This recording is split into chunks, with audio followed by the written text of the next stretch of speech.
Mukobwa mwiza, impamvu yatumye ntakwirukana ni uko urabyumva nyine iyo ndi hano ndi mu kazi kanjye nkaba nkureba numva nezerewe cyane kandi numva mfite akanyamuneza mu mutima wanjye kubera ko nyine uri umukozi mwiza kandi nanone mba mbona rwose irungu mu bakozi ryashize kandi ryagabanutse cyane ko nanjye numva binejeje iyo ndimo kukubona impande yanjye. Nuko ndavuga nti none se boss, byagenda gute kumva ko umukozi nkanjye uciriritse wo gukoropa hano natuma mu by'ukuri mukubwa neza kandi mukiyumva neza? Nuko boss aravuga ati hoya mukobwa mwiza, ibyo ngibyo ntabwo bihagije gusa kuba niyumva neza, ahubwo iyo mubonye numva ni ukuri rwose umwijima mu maso yanjye uvuyemo, kandi iyo nkureba numva ibinezaneza byiruka mu mutima wanjye.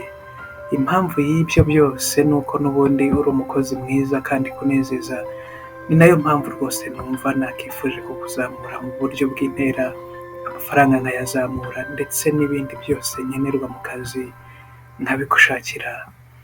Nuko nanjye nkibyumva gutyo nyine ngira ubwoba ndikanga, ntangira kumva nyine ntameze neza mu mubiri, ndavuga nti se ni gute nakundwa n'umuntu nk'uyu nguyu kugeza ubwo yumva ko agomba kunzamurira amafaranga kandi rwose ntanamaze igihe kinini muri aka kazi kurusha abandi. Niko nyine ubwo muri icyo gihe nari ndimo ndeba hirya no hino, uwo mbona abandi bakozi barinjiye, niko kubaganiriza ibyambayeho, baravuga bati urahirwa mukobwa mwiza kuko wowe usa nkaho wamaze kwigarurira umutima wa boss, ati ahubwo gerageza utumenemo abiri tugende tumwe twishimira intsinzi yawe. Muri icyo gihe ntabwo nari nakumvisha ibirimo kumbaho, numvishe amajwi impande n'impande ariko sinumvaga icyo bavuga kuko nari nkitekereza ibintu byinshi, cyane ko numvaga ko noneho ngiye kuzamurirwa n'umushahara. Ibyo byo rwose byatumye mu mutwe wanjye niyumvamo ukundi kuntu, na ndetse birantungura cyane kumva ko ngomba kuzamurirwa umushahara mu gihe nakoze amakosa nkamena amazi kuri boss, aho kunkata ahubwo akifuza kunzamurira umushahara wanjye. Umunsi warakeye, umunsi wa kabiri ngaruka mu kazi, ubwo ngubwo ndazinduka cyane kuko nari mfite isoni n'ubwoba bwinshi bwo guhuza amaso na boss. Icyo gihe rwose sinigeze nifuza na rimwe gukora akazi kanjye nkererewe, ahubwo nakoraga ibishoboka byose hanyuma nkakora akazi kanjye mbere y'igihe boss akaza nibura asanga nagiye. Gusa ntabwo byigeze bimira na gato kuko n'ubundi iyo yasangaga natashye yantumagaho abandi bakozi bakampamagara akababwira ati mfite umwanda muri ofisi yanjye kandi nkeneye ko nyine Keti aza akankorera isuku kuko nta wundi mukozi nifuza mu buzima bwanjye waza kunkorera mu cyumba cyanjye cyangwa se muri ofisi yanjye, kuko niwe mukobwa wenyine uzi gukoropa kandi ufite uburambe, cyane ko rwose n'ahasanzwe asukura ahangaha rwose haba hasa neza, hayaga kandi hashashagirana. Iyo bampamagaraga rero numvaga ngize ubwoba n'ikikango gikomeye cyane, nkibaza impamvu ari njyewe yahisemo njyenyine wo kuza kumukoropera muri ofisi kandi abandi bakozi bahari bakagombye n'ubundi kuba bakora iyo mirimo. Ntibyatinze rero, nyuma y'iminsi 3 yantumijeho arambwira ati Keti mukobwa mwiza, unsange hariya hepfo hari aga coffee shop, uze kunsangayo tuganire, hari icyo nshaka kukubwira kandi saa 6 zuzuye nyine uze kubugezeho, mfite ijambo nyamukuru kandi rikomeye cyane, iri ngiri rwose ngomba kurara nkubwiye uyu munsi, kandi nuramuka untindeye rwose ntabwo nza kubyishimira. Ati kandi wibuke ko ndi boss wawe, nyine ubwo ngubwo ugomba kubahiriza igihe, utagomba kunyerereza na gato rwose. Ubwo ngubwo nanjye navuze ni nta kibazo boss, nzaza tubonane. Ubwo ngubwo naragiye nditegura nyine, ndakaraba nambara neza, ubwo ngubwo mfata urugendo ndagenda, nuko musanga aho yari yatumije ko musanga, ubwo ngubwo nyine ndagenda turicara turaganira. Nyuma y'iminota itari mike cyane andeba mu maso yanze kugira icyo ambwira, yaravuze ati Keti mukobwa mwiza, urabizi ko uri umukozi wanjye mwiza, gusa nubwo uri umukozi wanjye mwiza mfite ibintu byinshi cyane naguhishe kandi biri buze kugutungura, numva nifuza kukubwira uyu munsi. Ati ese wanyemerera nkagira icyo nkubwira? Nanjye sinajuyaje naravuze nti bosi, murabizi ko ntabasuzugura, murabizi ko rwose ntatinyuka gusuzugura umukoresha wanjye utuma mbaho nkatunga n'umuryango wanjye. Teze amatwi icyo ngaho nimumbwire. Keti, urabizi neza ko mu minsi yashize wakoze ikosa nkakubabarira, ahubwo burya ikosa nka ririya wakoze nakishimiye ko wagakomeje kuba urikora, kuko byonyine kumva umpanagura umporaho, ibyo ngibyo rwose binkora ku mutima cyane. Ati nakifuje ko ahubwo amazi wamennyeho wayamenaho umubiri wose. Naravuze nti ugize gute bosi? Uragize uti amazi nakumennyeho niyo nayakumenaho umubiri wose wakumva umerewe neza? Ati ese bosi kari amakosa nakoze none yabaye ibyiza kuri wowe bigenze gute?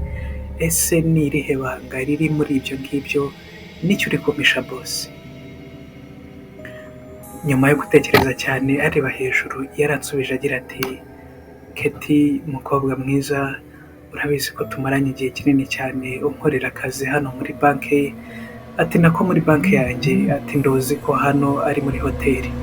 Ati rero mukobwa mwiza, ibyo nifuza kukubwira biba ibanga hagati yanjye nawe, kandi sinifuza ko hari umukozi wundi wazahirahira amenye ibi ngibi. Ati kandi ndizera ko uza kumpa igisubizo cyiza mukobwa mwiza Keti.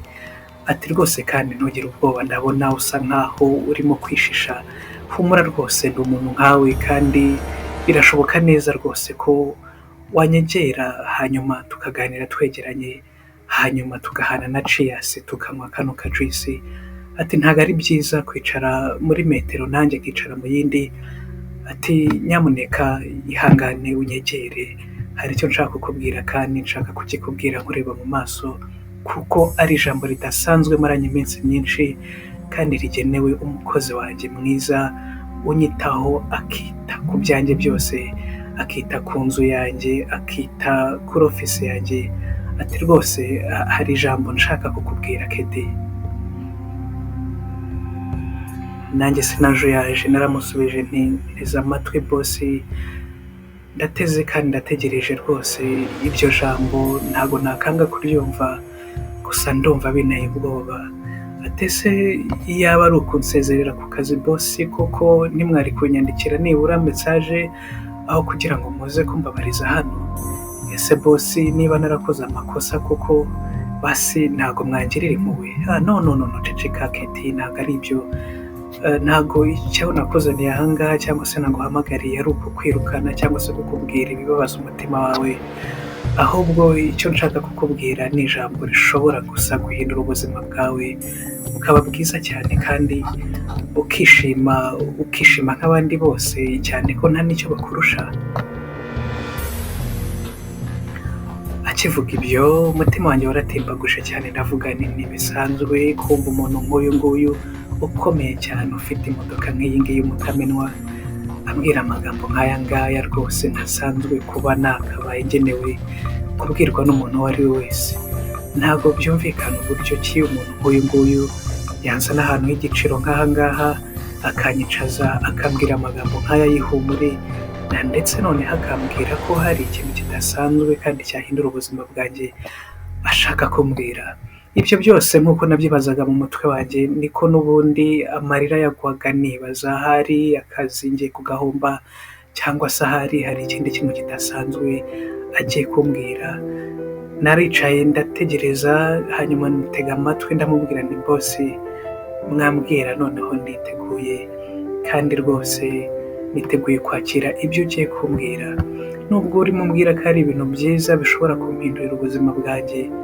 Gusa bosi mfite ubwoba, byonyine no kwicarana nawe ubwabyo biteye ubwoba cyane ko rwose ibi ngibi ntasanzwe mbimenyereye. Nyuma y'igihe gito yarambwiye ati Keti, ese wari uzi uburyo izina ryawe kurivuga biryohera amatwi, ndetse no kuba umuntu yakumva izina ryawe bihindura ibyiyumvo bye? Naramubwiye nti bosi, ibyo ngibyo ni ibisanzwe, ntacyo kuri njyewe mbona izina rivuze. Aransubiza ati Keti, uri umukobwa mwiza, ese waba ubizi? Ndamusubiza nti hoya ntabwo mbizi, njye mbona ndi umukobwa usanzwe ukoropa nyine w'amasuku. Ubwo bwiza umbwira umbonaho njyewe rwose simbutekereza, nta nubwo mbona. Keti, ese wari uzi ko impumuro yawe imbuza amahoro? Ese wari uzi ko iyo nkureba urimo kugenda umutima wanjye utera kenshi? Ese wari uzi ko iyo nkubonye urimo guseka numva nsheshe urumeza mu mubiri wanjye wuzuye ibinezaneza? Keti, ndifuza kukubwira yuko rwose urabyumva nyine kubivuga ntibyoroshye, ariko ukuri ni uko nyamuneka niba ushaka kumva inkuru cyangwa se ibyakurikiye, kora subscribe kugira ngo ukomeze gukurikirana ibiganiro byacu by'uruhererekane.